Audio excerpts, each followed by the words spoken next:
vamos lá. Suporte, podemos começar. Daniel.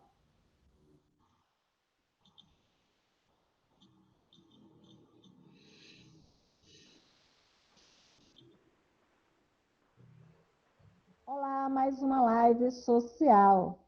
E esse tema é um tema que vai bombar, está bombando, né? Nas redes sociais e no mundo inteiro, né? O tema Razão, Ciência e Fé em meio à pandemia. E é claro, com convidados à altura, qualificados. Professor Roberto, professor Wellington, são teólogos, filósofos, são mestres na educação. Então, como na educação religiosa, na educação cristã. E eu agradeço a oportunidade de estar nesse bate-papo com esses mestres, né? E não poderia faltar hoje também aqui a gente agradecer aos nossos parceiros. Nós temos aí a parceria com o Centro Universitário Vida Cristã. Lembrando que nós estamos com uma excelente promoção no vestibular de inverno, tanto para os cursos de graduação como de pós-graduação. Entre no site do Unifunvic e você com certeza será muito bem atendido. Eu quero aqui também agradecer ao Conselho de Pastores de Pindamonhangaba, a Guedal, sua papelaria cristã, sua livraria cristã em Pindamonhangaba. Quero também agradecer o Instituto Iri Libras. Quero também aqui lembrar a empresa BT Outdoor, o Ateliê Charmosa, né? Que é no Cidade Jardim, e a papelaria Sonho de Papel. São os nossos parceiros aí que ajudam a gente em todas as nossas ações sociais. Bom, o nosso tema é razão, ciência e fé em meio à pandemia. Professor Roberto, nós vamos começar o bate-papo hoje com o nosso querido professor Roberto. O professor Roberto, ele é teólogo e escritor e também professor no curso de bacharel de teologia no Unifunvic, o Centro Universitário Vida Cristã. Professor Roberto, em meio à pandemia, existe um equilíbrio entre a razão, ciência e a fé? Há uma diferença entre fé humana e fé cristã? Muito bem, eu quero agradecer aqui ao convite que me foi feito, professor Simone, prazer poder estar aqui e participar ao lado aí do meu amigo, companheiro de cátedra, né, professor Wellington. É uma honra muito grande poder participar. Eu gostaria de iniciar essa minha fala fazendo aqui a referência, citando, aliás, 2 textos que eu acho interessante na carta enviada aos cristãos hebreus, né? Então, Hebreus capítulo 11, verso de número 1, diz assim: ora, a fé é o firme fundamento das coisas que se esperam e a prova das coisas que se não veem. Então, o mesmo texto, no mesmo capítulo, no verso 6, diz lá, ora, sem a fé é impossível agradar-lhe. Quer dizer, não se pode agradar a Deus, porque é necessário que aquele que se aproxima de Deus creia que ele existe e que ele é galardoador dos que o buscam. É interessante que em momentos como o que nós estamos vivendo, momento de pandemia, o homem ele passa a refletir sobre diversos temas que antes não faziam parte do seu rol de temas reflexivos, como, por exemplo, gratidão, gratuidade, altruísmo, esperança, espiritualidade, fé e outros temas dentro desse mesmo espectro aí. Então, ocorre com a fé o que ocorre com a espiritualidade, ou seja, segundo a percepção do psiquiatra e psicoterapeuta suíço, que foi o fundador aí da psicologia analítica, Carl Gustav Jung, ele diz que a espiritualidade ela não é monopólio das religiões ou dos caminhos espirituais. A espiritualidade ela é a dimensão do humano. Então, como seres humanos que nós somos, temos a nossa mente carregada de desejos, aí nas palavras de Jung, né, arquétipos, sonhos, mas também aqueles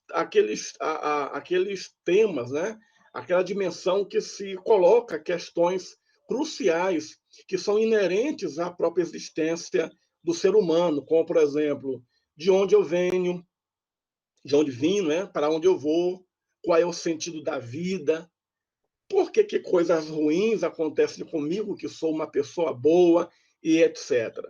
Então, o ser humano, diante de problemas que colocam em xeque a preservação da sua própria existência, como aconteceu, por exemplo, durante a chamada peste negra, daqui a pouco o Elton vai falar sobre isso, que é a peste bubônica, né, ou simplesmente a peste, que ocorreu na Europa, Eurásia, mas que foi muito presente e alcançou seu ápice na Europa mesmo do século XIV, com a morte de 200 milhões de pessoas, o ser humano naturalmente abraça todos os expedientes que lhe estejam às mãos, naturalmente incorporados à sua própria natureza, como, por exemplo, a espiritualidade e a fé. Então, a espiritualidade ela está ligada ao caráter de sensibilidade e percepção da totalidade. E aí, nesse bojo, está a fé. Então, assim como ocorre com a espiritualidade, a fé não é monopólio das religiões. Então, o homem, ele não precisa ser religioso, ou seja, ele não precisa frequentar uma igreja, uma mesquita, um templo religioso judaico, uma sinagoga, para exercer a fé. Pelo menos a fé num grau mínimo. Então, a fé é o elemento intrínseco da natureza própria do ser humano. Ou seja, intrinsecamente, como bem afirmou o filósofo e teólogo polonês Friedrich Schleiermacher, há no ser humano um sentimento de dependência absoluta. Porque o homem se sente dependente, ele se sente condicionado. Nesse mesmo diapasão, talvez pense também o teólogo alemão Rudolf Otto, quando escreveu o livro das Heiligen, né, o Sagrado, no começo do século, no começo do lá no meado do século XX, quando ele fala desse sentimento de ser criatura, ou seja, que é na verdade um aspecto avassalador, quando o homem ele se sente pó, quando o homem se sente cinza, quando o homem se sente nada, que constitui a matéria-prima para o sentimento de humildade. Ou seja, o homem é essencialmente, o homem é, por natureza, uma criatura dependente do seu Criador. Então, assim, falando assim, podemos dizer então que a fé ela pode muito bem ser entendida como uma atitude meramente humana, uma atitude humana geral face à realidade e ao seu sentido. É o que chamamos de fé antropológica, ou essa fé humana que foi citada na pergunta. Então, todo homem é um homem de fé. Então, a fé antropológica, e aí a palavra fé que nós temos na língua portuguesa, ela veio a partir da tradução do latim, fé seria fides, ou do grego pistis, tá? É um crédito de confiança que o homem dá às coisas que se sente, que ele quer conhecer. É uma abertura, é uma predisposição positiva do espírito, do pneuma, frente ao mistério do mundo. Então, ninguém em sã consciência, ou pelo menos com o mínimo de capacidade intelecto-reflexiva, ou, vamos dizer assim, um pouco de massa encefálica, pode olhar para um homem, por exemplo, que sai lá de São Paulo, a mais de 170 quilômetros longe da Catedral de Aparecida, ele vem de lá arriscando a própria vida, caminhando pela Dutra, debaixo de sol, debaixo de chuva, e ele faz todo esse percurso para simplesmente depositar uma vela nas portas da Basílica.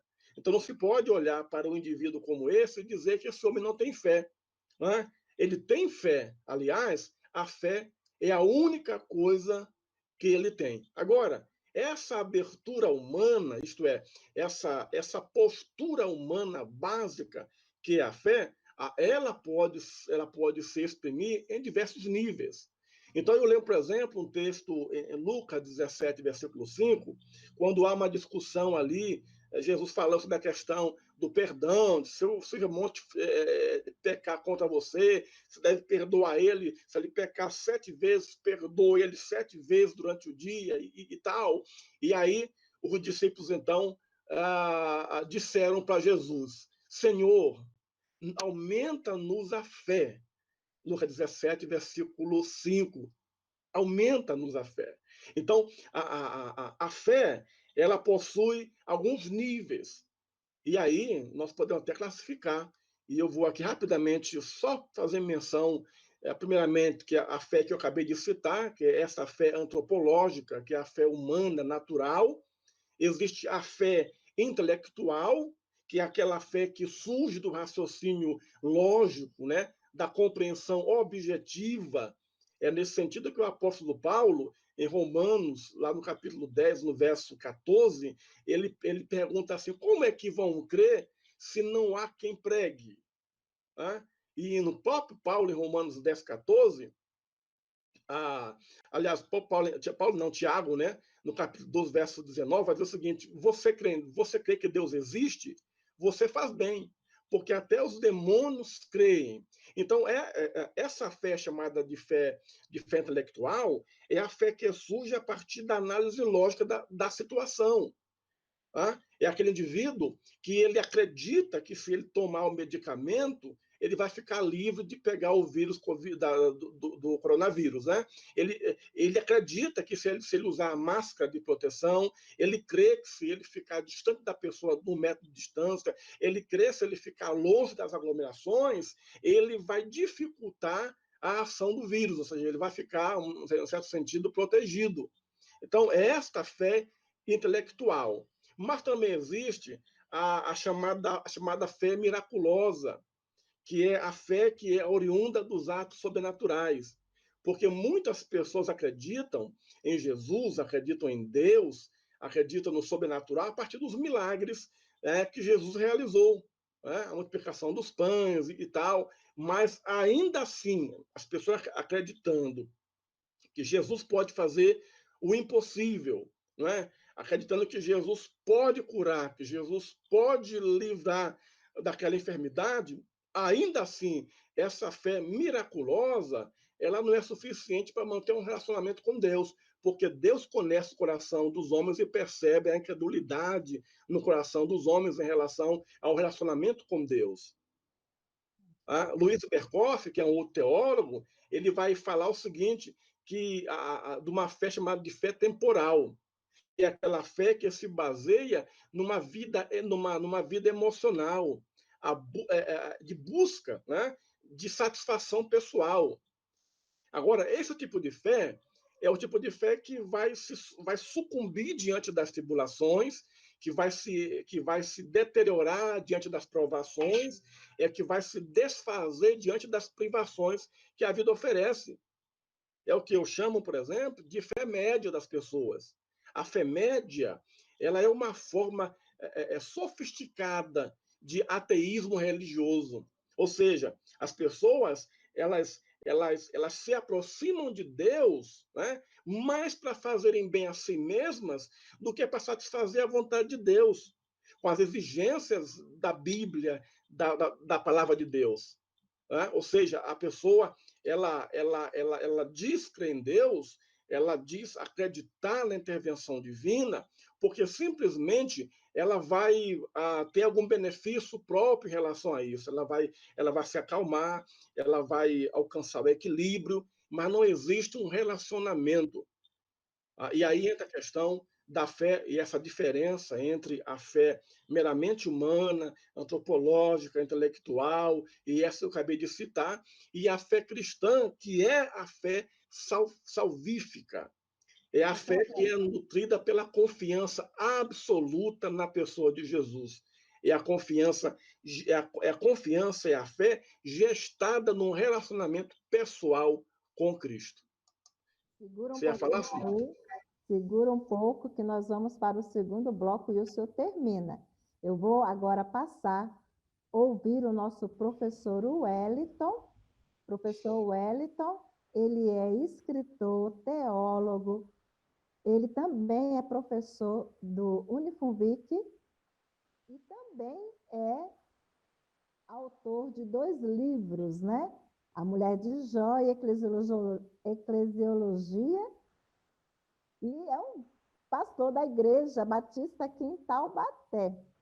Bom, também é conhecido já por nós de Pindamonhangaba, porque ele também foi pastor por muito tempo ali em Moreira César. Então, todos conhecem muito bem o professor Wellington. Mas, antes do professor Wellington entrar, eu vou pedir para colocar um slide, porque a pergunta que eu vou fazer para o professor Wellington tem a ver com esse slide nosso. Nós temos uma estatística mundial com relação aos dados. O nosso tema é razão, ciência e fé em meio à pandemia. E nós temos um dado aí no nosso slide que ele coloca aí, olha, nós temos aí quase, né, 13 mil recuperados da Covid-19, 7 milhões, né, que foram infectados, e mortos nós temos 571 mil. Então, esses são os dados da Covid-19. E aí, nós temos um outro slide que eu gostaria de colocar e passo a minha pergunta, então, para o professor Wellington. A pergunta é a seguinte: professor Wellington, é um antídoto para a cura aí do Covid? Como é que fica essa questão? Hoje, os líderes cristãos, eles têm sofrido uma pressão. Embora essa pressão até Jesus sofria, porque é difícil você agradar a todos, né? A gente vê um relato quando Jesus se deparou a questão ali quando ele disse ali, olha, dá a César o que é de César, a Deus o que é de Deus, né? E aí a gente vem também com um grande reformador, que é o nosso teólogo, o grande reformador Martinho Lutero.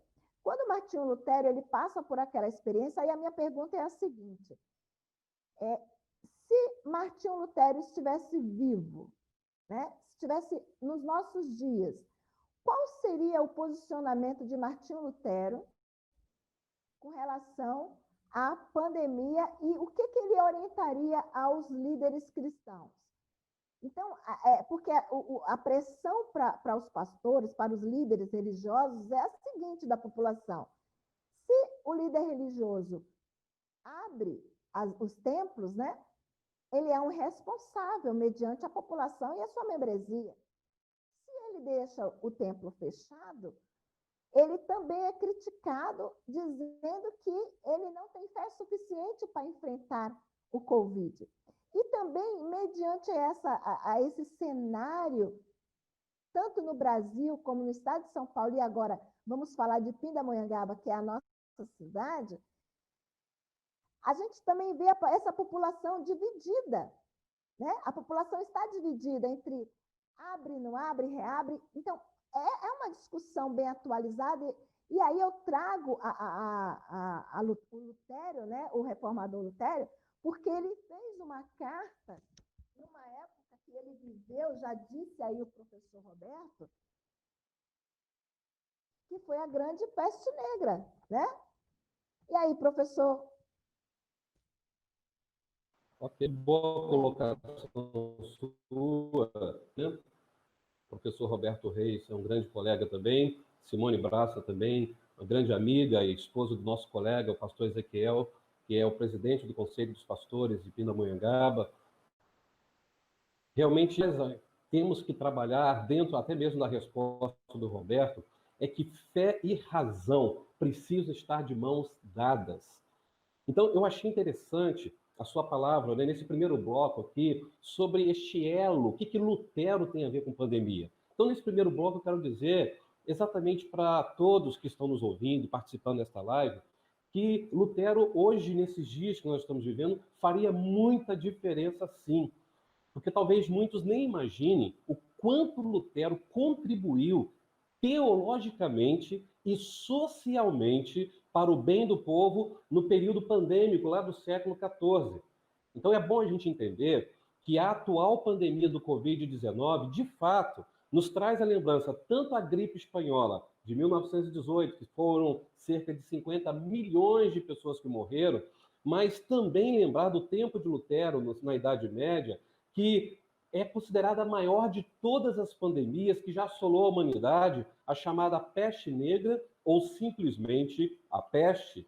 Então vejam só, embora existam enormes e evidentes diferenças entre aquele século e o nosso hoje, nós podemos ver algumas semelhanças, especialmente nas atitudes das pessoas diante da doença, como a Simone pediu aí, fazendo a pergunta, né, das pessoas que estão em dúvida e divididas.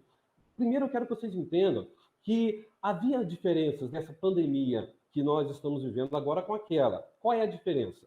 A primeira diferença é que a pandemia da Idade Média ela foi causada por uma bactéria, a chamada Yersinia pestis. E a pandemia atual que nós estamos vivendo é causada, até pelo menos no momento que se sabe, por um vírus. Então, vírus é diferente de bactéria. Outra diferença é que a mortalidade da peste negra, gente, foi muito maior do que é provocada até agora pela Covid-19 ou até mesmo da gripe espanhola. Calcula-se, em média, que a bactéria da peste do século XIV causou a morte de 75 a 200 milhões de pessoas, mas ainda há pesquisadores que acreditam que chegou a 300 milhões. Vocês conseguem ver isso? Então foi por isso que na Europa a peste dizimou 1/3 da população nesse século XIV. Gente, essa doença, ela provocava manchas negras na pele, vindo depois inchaço nas regiões de grande concentração de gânglios do sistema linfático, na virilha, nas axilas. As pessoas começavam a ficar muito mal, ficava toda inchada. Então, por isso deram o nome também de peste bubônica, porque ficava aparecendo bubões no corpo da pessoa. Vocês conseguem imaginar como que as pessoas estavam sofrendo e, pior, sem saber de fato o que era aquilo que estava acontecendo. E o que é interessante observar também, que a morte pela peste negra, além de ser dolorosa, porque abria feridas pelo corpo inteiro, era rápida. Gente, ela variava de 2 a 5 dias e a pessoa morria. De 2 a 5 dias. Então, diferentemente de hoje, com o coronavírus, que ainda nós temos a tecnologia, hoje nós temos muitos cientistas pesquisando ao mesmo tempo pelo mundo, né, uma solução para ter uma vacina para essa doença. Já se sabe, né, pelo menos, a origem da doença, como surgiu. E é interessante que no século XIV, ninguém sabia o que causava a peste negra. Só tinha especulações. E o que me chama a atenção quando eu vou ler, eu já vou falar de Lutero, é que alguns pensavam que foram os judeus que tinham envenenado os poços de água para os cristãos morrerem. E, em razão disso, os judeus começaram a ser perseguidos. Ou seja, eles não tinham feito nada disso, né? Especularam também, como foi o caso dos cientistas, que a Faculdade de Medicina da Universidade de Paris, em 1348, acabou dizendo que a peste ela resultava de uma conjunção de planetas ocorrido no dia 20 de março de 1345. Vocês conseguem entender como que eram as especulações? Os religiosos, por sua vez, já olhavam, não, essa peste é um castigo de Deus, Deus enviou essa praga sobre a humanidade. E aí, depois de muito tempo, é que eles descobriram, com a propagação daquela doença inicialmente, né, que deu por meio de ratos, ou seja, pelas pulgas infectadas, né, que viviam nos ratos, aquelas pulgas, elas tinham o bacilo, e esse bacilo acabava sendo transmitido para as pessoas. Então as pessoas eram picadas, as pessoas começavam a ficar inchadas, o problema que elas tinham, né, no seu problema digestivo, vomitava, ficava com febre, com fortes dores de cabeça, com espirros também, e dizem, né, que no estágio mais avançado, a doença começou a se propagar por via aérea, por meio de espirros, por meio de gotículas que eram lançados e acabavam contaminando outras pessoas que estavam próximas. Foi aí, então, que eles começaram a falar e também especular em que o ar estava envenenado, que haviam névoas pegajosas no ar. Eles não estavam entendendo ainda que o espirro daquela pessoa também estava contaminando. É por isso que você vai ver muitas figuras na Idade Média dos médicos usando aquela máscara comprida, né, igual um bico de beija-flor, porque ali dentro tinha ervas aromáticas e essas ervas filtravam o ar, acalmava também a respiração do médico para trabalhar, e eles entendiam que aquilo purificava o ar para ele não ser contaminado pela peste. Por isso aquele bico comprido, né? Aquele bicão tipo de beija-flor. Gente, tudo isso se deu na Europa com muita veemência. E aí, os problemas que estavam acontecendo na Europa eram muito grandes. As condições de moradias eram precárias. Falta de higiene, o consumo de água contaminada, a falta de saneamento básico nas cidades, a ignorância e a superstição estavam favorecendo também a proliferação da peste. Ou seja, eles não tinham higiene, mas eles estavam achando que era coisa espiritual.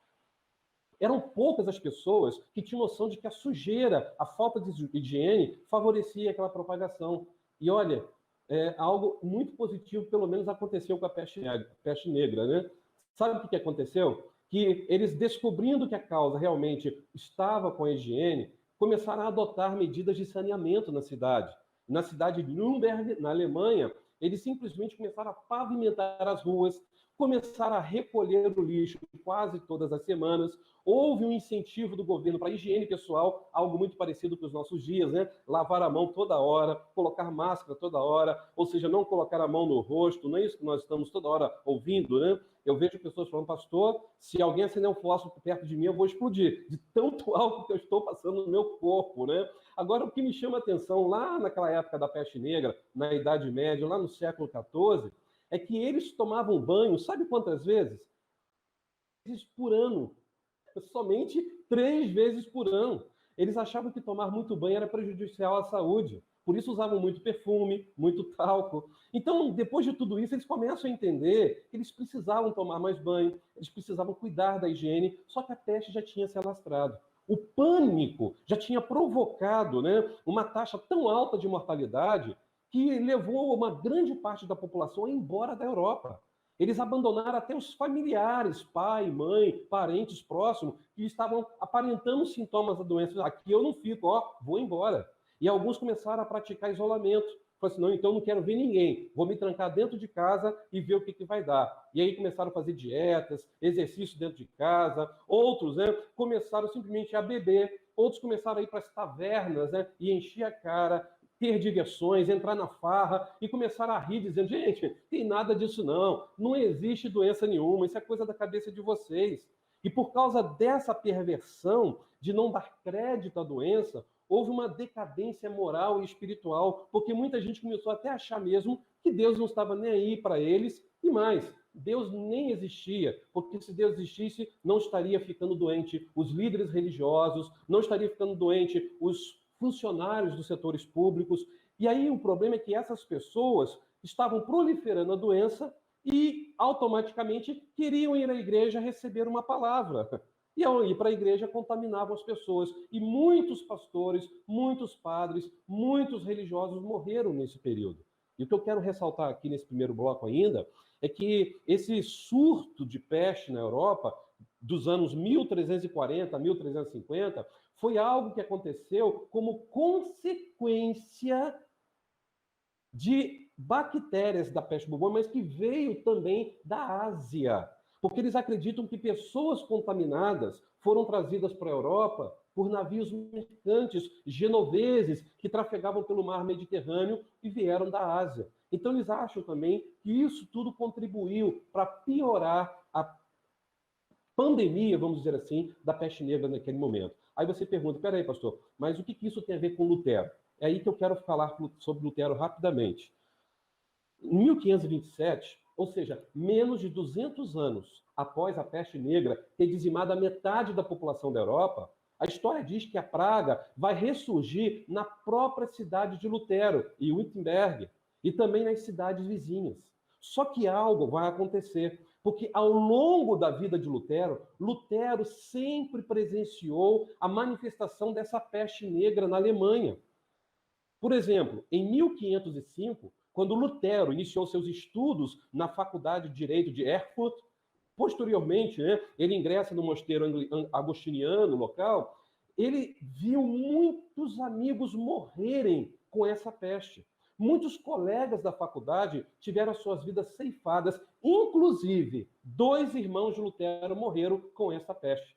E vocês forem olhar, um ano antes da Reforma Protestante, em 1516, há um registro em que a peste avançava e estava chegando novamente em Wittenberg, e isso estava desesperando as pessoas. Era um surto que se manifestava, e aí Lutero, junto com alguns colegas, né, o pastor Bugmarhen, o capelão, né, Jorge Ruha e o Jorge Mantier, eles decidiram exatamente ficar em Wittenberg e ajudar o povo. Olha o que Lutero fez com seus colegas de ministério. Ele acolheu aquelas pessoas em sua casa, que era um antigo mosteiro, né, agostiniano, e transformou esse antigo mosteiro num hospital. Gente, apesar de tudo isso, a esposa de Lutero, a Catarina, ela estava nos seus últimos meses de gravidez. Ele estava colocando toda a sua família em risco. E o próprio primogênito de Lutero, Hans, também estava já ficando doente. E, infelizmente, uma das esposas, né, a esposa do capelão Jorge Ruha, faleceu de peste negra, justamente dentro da casa de Lutero. E mesmo assim, Lutero não se abateu. Lutero continuou fazendo a parte dele, Lutero continuou lutando pela higiene, ele continuou lecionando para um pequeno grupo de estudantes, né, que ainda permaneceram lá em Wittenberg. E o que é incrível é que Lutero sempre estendeu a sua ajuda para as pessoas necessitadas e abandonadas. Eu fico apaixonado quando olho a história de Lutero, porque eu vejo que as recomendações e os conselhos de Lutero parecem, em sua maioria, né? Se você ler a carta que Lutero, daqui a pouco devo citar, são muito atuais. O que Lutero recomendou é atual. É aqui que eu digo que cada um, né, pode entender que Lutero respondia às pessoas diante daquela pandemia com a palavra de Deus, ou seja, ele trabalhava com a fé e com a razão. Então, quando a peste assolou várias partes da Alemanha, em 1527, um pastor de Breslau, o doutor João Urres, ele pediu insistentemente a Lutero uma opinião. Ele disse: Lutero, por favor, eu estou com medo. Eu estou com medo de morrer, e minha família morrer, e continuar vendo os meus fiéis morrendo, como muitos já estão morrendo, e eu quero fugir, Lutero, daqui. Mas será que eu estarei pecando se eu fechar a igreja, mandar todo mundo para casa, e a gente ir embora para a montanha e ficar lá por um tempo? Eu estou pecando? E aí que Lutero, então, escreve a sua carta. Então, essa carta para o doutor João Hess, ele exatamente escreveu falando dessa polarização diante dessa questão. Porque para as pessoas religiosas da época, fugir seria uma falta de fé. Para aquelas pessoas que eram beatas mesmo, falaram: não, você não pode fugir, vocês têm que aceitar a ira de Deus. Deus está pesando a mão, vocês têm que ficar. Vocês são líderes responsáveis, vocês não podem ir embora daqui. Só que outros religiosos falavam: não, peraí, vocês têm que preservar a vida, desde que, se vocês não são pastor ou não ocupam cargo público, vocês podem fugir. Mas se você é pastor, você tem que ficar. O comandante tem que ficar até o navio afundar.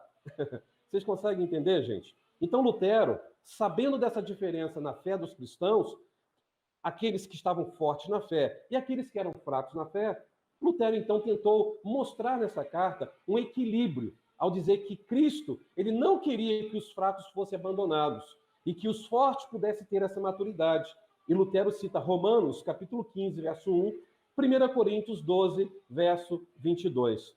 Simone, pastor Roberto, eu acho interessante que foi aí que Lutero, então, começou a falar para aquelas pessoas, dizendo: olha, há alguns que podem sim fugir, tentem se precaver, cuidem da saúde de vocês, vocês precisam. Mas tem outros que podem ficar aqui e nos ajudar. Aí Lutero falou: olha, gente, é bíblico proteger a própria vida. Aí Lutero cita, né, algumas pessoas no passado que também lutaram para salvar a sua vida e a vida da sua família. Lutero vai falar de Abraão, vai falar de Isaac, de Jacó, de Davi, do profeta Urias, vai falar de Elias, de Moisés, citando vários textos bíblicos. Ou seja, Lutero estava dizendo que as pessoas deveriam orar E se elas vissem que não tinham condições, elas tinham que realmente se precaver. Mas se elas pudessem ajudar, elas tinham que ficar, elas precisavam trabalhar para abençoar as pessoas. Ou seja, eu vejo Lutero exortando a minha vida e a nossa vida aqui nos dias de hoje. Ele estava dizendo exatamente o seguinte: olha, pastor que não tem condições físicas, pastor que já tem problema de saúde, você não pode abrir a sua igreja. Você não tem condições, então não abra. Cuide dos seus fiéis, cuide da sua igreja, cada um na sua casa. Vocês imaginem se Lutero tivesse a tecnologia. Se Lutero pudesse fazer uma live, com certeza Lutero ia mandar todo mundo ficar em casa. Ele ia dizer, olha, se você puder ir fazer uma visita ao hospital com máscara, com luva, faça. Mas se você não pode, fique em casa. Essa foi a palavra de Lutero. Ele insistiu. Ele falou, olha, eu só quero que fiquem aqui para ajudar pastores que têm saúde, os que são mais jovens. O restante podem ir embora. Vocês não se preocupam, porque também se expor desnecessariamente ao perigo é um pecado. E aí ele cita Atos 9, 25 e Atos 19, 30. Então Lutero ele prosseguiu dizendo na sua argumentação que o amor cristão os obrigava a ajudar o próximo em todas as suas necessidades. Eu vou dar uma paradinha aqui para não se estender demais. Ok, professor. O Wellington, já no segundo bloco, a gente volta e já para as considerações finais. Uma live com professor e pastor fica difícil, né? Porque o tempo Prolixo, né, Roberto? não sente, porque o assunto é oportuno, é gostoso de ouvir e a gente escuta coisas coerentes, com embasamento, tanto na ciência como na teologia, né? Então, professor Roberto, nós temos aí um cenário que nós acabamos de ouvir, né, e de ver aí com relação aos dados aí estatísticos, a ciência e a razão, mediante ao que o professor Roberto, o Hélio também colocou, com relação à posição do colocar a posição da ajuda. Nós temos aí eu não gostaria nem de repetir essa palavra, porque eu sou bem otimista. A questão de um colapso aí, né? Infelizmente, nós temos aí, dizem as reportagens, o cenário, que há um nível de desemprego, as pessoas perderam seus empregos. Nós temos aí uma questão de saúde, né? Pelos dados, mas bem abaixo, de acordo com da peste negra, né? E também os dados de recuperados são bem maiores, né? A gente pode perceber isso, né? Então, mas o dia a dia, nós estamos caminhando aí para mais de 110 dias de pandemia, de isolamento social. A fé, oração. Como é que o senhor consegue aí? Qual é o conselho aí? Já vai para a consideração final. Qual é o seu posicionamento? O que é que o senhor fala para os amigos que estão nos ouvindo, para os nossos alunos, para os nossos amigos que estão aí nos ouvindo? Qual o recado que o senhor deixa com relação, como teólogo, a necessidade de você se manter no equilíbrio? A gente está se discutindo muito essa questão do equilíbrio emocional, né, das pessoas. As pessoas, muitas estão caindo em desespero, outras, por causa do pânico, pela falta de fé e de esperança, acabam atraindo essa malignidade, né? E acaba morrendo, até mesmo porque as pessoas entraram no desespero. E a questão da provisão, né, do material, as pessoas estão perdendo a esperança, estão entrando em pânico porque não sabem, não tem perspectiva, não sabem como será o amanhã. Onde que entra a fé? Onde que entra a razão, a ciência, a fé, a razão nisso tudo? Qual o seu posicionamento? Simone, você falou aí com propriedade, né? A questão de um pânico que foi estabelecido no início da pandemia. Eu acredito que não se pode negar a existência de um problema sério, um problema grave, né? Há pessoas morrendo, pessoas do nosso círculo mais próximo, né? Eu tenho companheiros do ministério que faleceram, tenho parentes meus que faleceram por conta da pandemia. Então, não se pode negar de fato, existe um problema grave e que se espalhou pelo mundo todo. Tanto é que o termo usado é pandemia.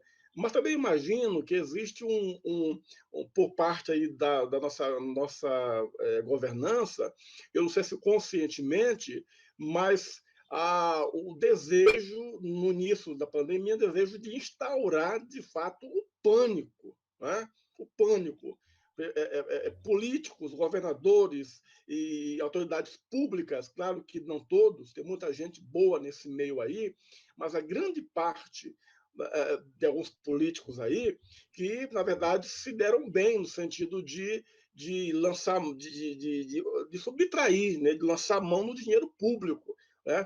Nós iremos ver o resultado disso nos meses para frente, quando acabar a pandemia, que forem arrumar a casa, nós iremos ver aí o rombo, né? E quem vai pagar isso tudo somos nós, os contribuintes. Isso é um fato, existe um desejo de instaurar o pânico na população. Eu penso que no começo da pandemia eu fiquei horrorizado, sinceramente deu medo. Por outro lado, eu me coloquei na seguinte posição: eu sou pastor, eu fui chamado, vocacionado para pregar a palavra de Deus, tenho um rebanho na igreja que está sob minha responsabilidade, e o primeiro texto que me veio à mente foi Atos 20, 24, quando diz o autor bíblico, né? Em nada tenho minha vida por preciosa, contanto que cumpra com alegria o ministério, a carreira que recebi do Senhor Jesus Cristo. E o apóstolo Paulo, na segunda carta aos Coríntios, capítulo 12, verso 15, eu de boa vontade me gastarei e ainda me deixarei gastar em prol das vossas almas. Então, o que foi que eu fiz? Obedeci à autoridade pública, nós ficamos com o templo fechado naquelas primeiras semanas, né? Colocamos lá uma webcam e eu pregava sem ninguém na igreja e tal. Depois, com a flexibilização, nós abrimos o templo, né? E sigo a determinação do governo no sentido de manter distância, de proibir que pessoas que fazem parte do grupo de risco, como idosos, pessoas com problemas de saúde, frequentem o espaço, crianças não podem participar, os que estão lá usam máscara, têm que higienizar as mãos sempre que for necessário. Tudo isso eu tenho obedecido, porque não podemos negar que existe um problema de saúde grave ocorrendo. Né? O que nós temos que ter em mente é que Deus está no controle de todas as coisas. Né? E mesmo que pessoas que fazem parte do nosso hall de fé, que fazem parte do nosso meio, né? Muitos pastores, missionários, pessoas boas que pregavam o evangelho, que se doavam e que, infelizmente, faleceram por conta disso. Olhar isso tudo como fazer parte desse processo.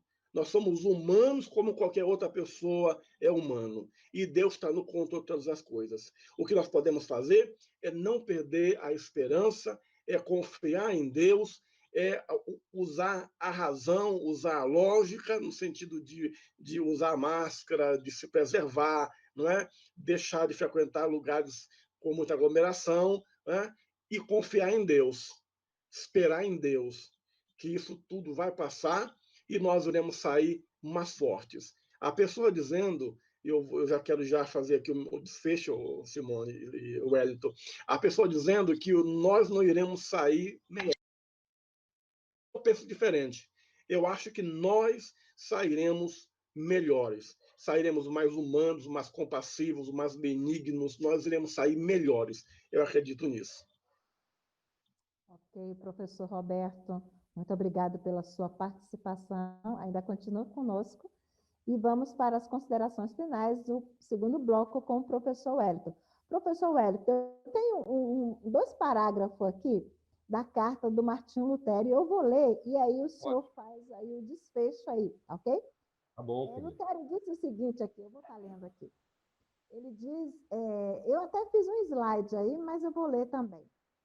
Ele diz o seguinte, ele relata em oração, né, pede por proteção divina, e ele diz, olha, então, ele ainda, além de ele suplicar a proteção divina, ele diz assim, olha, então farei vapor, ajudarei a purificar o ar, administrar remédios e a tomá-los.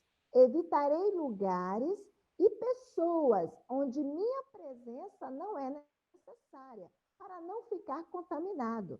E, assim, porventura, infligir e poluir outros e, portanto, causar a morte como resultado da minha negligência, diz Lutero. E ele ainda continua aí, olha, se Deus quiser me levar, certamente levará. Exatamente. Resigna-se com tudo, né? Aí ele faz questão de deixar claro que as medidas profiláticas são coerentes com a fé que teme a Deus, porque não é ousada, nem insensata e não tenta a Deus. Dois trechos aí de uma carta de Lutero, e nós fechamos aqui, porque nós vivemos um dilema de uma... colocou isso com muita propriedade, né? A questão da aglomeração, a questão da... Então, tudo isso colocando em xeque. É interessante, Simone, que você leu essa carta, que era a continuação daquilo que eu iria falar nesse final. Fantástico se você leu. Sabe o que o Lutero estava dizendo aqui? Que levar a doença na brincadeira era estar mostrando para todos que ele estava tentando a Deus. Ele estava provocando a Deus. Então, Lutero, ele afirmou que Deus criou a natureza para oferecer medicamento, Deus deu sabedoria aos médicos, mas também deu sabedoria e bom senso ao ser humano para entender que eles tinham que fazer a parte deles. Então, na pior pandemia da história, é legal você estudar sobre isso, né? Lutero disse que a pessoa que não tomava os devidos cuidados, prejudicando não só o seu corpo, mas o corpo das outras pessoas, ele estava cometendo suicídio aos olhos de Deus. Você consegue imaginar? Lutero está dizendo, vocês estão achando que isso é brincadeira? Se você não está levando a sério e não está se cuidando, você está destruindo o seu corpo, está levando outros a ficarem doentes, e perante Deus vocês são assassinos. Parece até loucura, mas Lutero está falando isso com muita seriedade. E quando ele falou isso, ele estava justamente falando para aquele povo, dizendo o seguinte, olha, eu estou abrindo mão da minha vida, a minha família, expus, né, para vocês a minha casa à disposição, e eu creio que quando Lutero falou isso, ele estava realmente muito decepcionado com a atitude de muitas pessoas. Quando o Roberto falou ali, eu creio que quase todos nós fizemos isso. Nós fechamos a igreja, seguimos as orientações, agora só reabrimos mantendo aquilo que a vigilância sanitária nos deu no protocolo para seguir. Mesmo assim, as pessoas entram na igreja, só se vê a temperatura antes, vão ser totalmente higienizadas e todo o processo que já foi falado. Mas, acima de tudo, o que me chama a atenção é que eu acho que, mesmo com essa restrição, a igreja ainda tem sido um ambiente seguro, porque as pessoas estão com espaço vazio, elas estão adorando a Deus, ouvindo a palavra de Deus, saem da igreja doida para dar um abraço, mas não pode, e vão embora. Agora não, você vê pessoas na fila do banco, na Caixa Econômica, as pessoas estão dentro do shopping, as pessoas estão dentro dos supermercados. Eu falei com a minha esposa essa semana, né? Eu acho que as pessoas querem morrer com uma roupa bonita. Ou morrer com uma boa televisão na sala que comprou 80% da promoção. Sabe? E pior, de lá da minha casa até aqui no escritório, eu contei 29 pessoas sem máscara andando na rua. E isso que foi falado que aqui em Taubaté já chegou a 1.000 casos confirmados. 1.000 casos hoje. Então, olha só, é claro, não vamos ficar em desespero, vamos fazer a nossa parte. Mas se for contrabalançar em estar na igreja e em estar na fora, é muito mais seguro estar na igreja adorando ao Senhor. É claro, dentro das restrições. Mas também, eu só quero deixar claro para os colegas aqui, para todos que são líderes de igreja, que foi feita uma pesquisa por um pneumologista que disse que o cantar, mesmo de máscara, transmite em quase 1.000 vezes as gotículas para quem estiver perto. Então, a sugestão que é, por mais que seja incrível, né? É melhor estar na igreja ouvindo a palavra e deixar só o ministério de louvor cantar. Porque até nisso nós estamos correndo risco. Para mim, Lutero é um exemplo ainda hoje, tá? E se Lutero estivesse hoje aqui, eu tenho certeza que ele iria lutar para que pudesse ter isolamento social com responsabilidade, mas ele ia lutar para abençoar os necessitados, iria continuar ajudando as pessoas enlutadas que estão sofrendo nos dias que nós vivemos. Olha, nós temos também ainda, professor Roberto e professor Wellington, essa questão aí quando você se depara com a verdade, o que a gente vem escutado, o que a gente está lendo em relação a pesquisas, em relação a avanços, e a gente também percebe um cenário onde as, as pessoas, a ciência, né, está em conflito. No início da pandemia, falava-se de um medicamento, de um tratamento. A fala. Agora, no final, já é outra fala. E a gente percebe que nós, né, a fé, a Bíblia Sagrada, ela permaneceu intacta nos discursos. E o que é que nós falamos sempre? Que se Deus fizer, ele é Deus. Se ele não fizer, ele continua sendo Deus. Se ele curar, ele é Deus. Se ele não curar, ele vai continuar sendo Deus. E aí nós olhamos para o cenário, eu trago a questão de Noé. Quando Noé foi levado ali, quando acabou o dilúvio, que a arca foi levado àquele monte ali, Ararat, e o monte Ararat tem um significado, um nome muito interessante. Quando ele diz, olha, que Ararat significa transformar maldição em bênção, não é verdade? Vocês são professores aí do hebraico e do grego, você sabe disso. Ararat significa transformação de maldição em bênção. Então, hoje a gente percebe que quando a gente traz também a memória, olha, eu já trago Noé, agora José, ele, mediante aquele cenário de um colapso econômico, ele traz para perto daquele governador, né? Ele se torna um governador, ele orienta ali aquele povo, aquela nação, ele restitui a economia daquela nação, daquele povo, através da fé, não é verdade? A fé foi ali que prevaleceu, o confiar em Deus. Então, a gente sugere, eu, com certeza os meus colegas aqui, como tem falado aqui, como já falou, abordou esse tema, que a fé é fundamental nesse momento que nós estamos vivendo. Fundamental, eu ouvi muitos depoimentos de pessoas que foram curadas milagrosamente nesse período de Covid-19. Como também se há questionamento, como o pastor Roberto já colocou ali, que perdemos muitos amigos de ministério, muitos pastores, a cantora aí, né, gospel, conhecida, e outras pessoas que eram anônimas, né? Perderam, foram acometidas aí da doença e chegaram ao óbito. Mas nós também temos pessoas que foram curadas pelo Covid-19. Então, não é tempo de questionar a Deus. Eu acredito que é tempo de você parar e falar assim, para que tudo isso? Qual o plano de Deus nisso tudo? Principalmente para a minha vida, né? O que eu aprendo com tudo isso?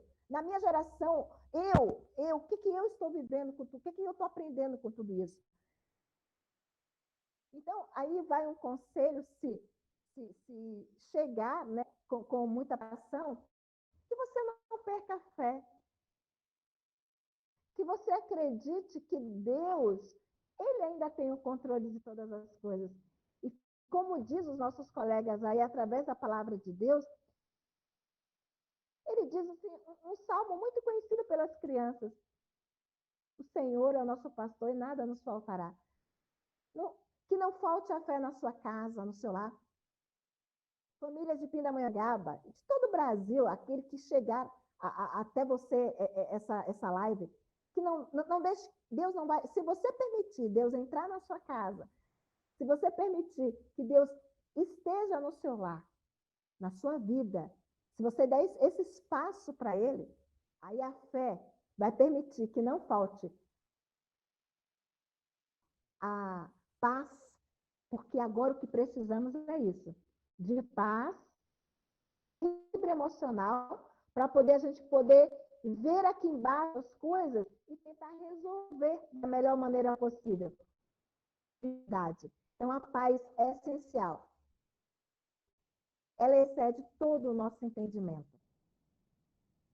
Também não deixe que falte a esperança, porque Deus é a esperança. O amanhã a Deus pertence. E ele diz o seguinte: tudo a mim. Confia em mim, que eu vou fazer tudo para você. Então temos que descansar em Deus e confiar que dias melhores virão. E se por um acaso a doença chegar e diminuir a sua dispensa, não se desespere também. Confie nele, porque ele é suficiente em tudo.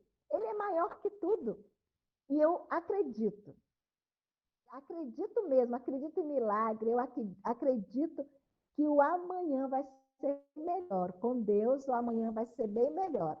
Eu quero aqui agradecer por mais essa live, quero agradecer aos nossos colegas, os nossos professores ali do Unifunvic, por essa generosidade, por essa voluntariedade em nos atender, porque para fazer uma live requer tempo, muito tempo, né? Então, a gente precisa disponibilizar o nosso tempo para poder estar à disposição.